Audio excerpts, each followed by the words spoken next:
Hey guys, what's up here? Recently, I was working on my internship project of creating an augmented reality app using Unity 3D and Vuforia. My app is based on periodic table. There are over 118 elements in periodic table, so adding each and every detail of elements was a tedious job in Unity.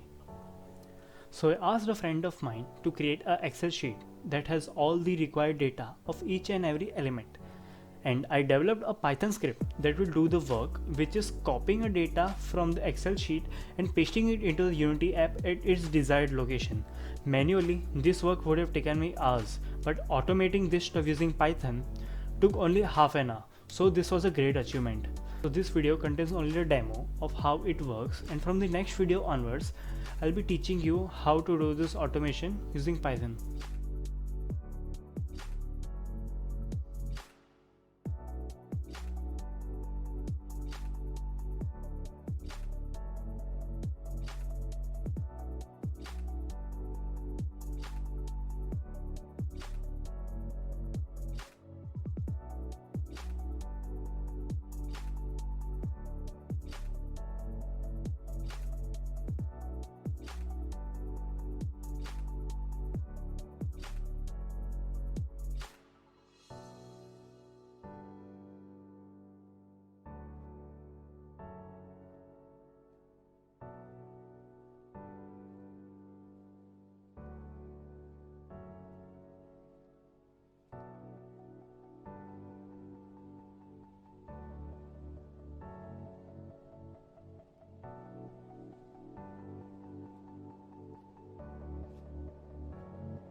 So guys, this is it from my side. Please like, share and subscribe for more amazing videos like this.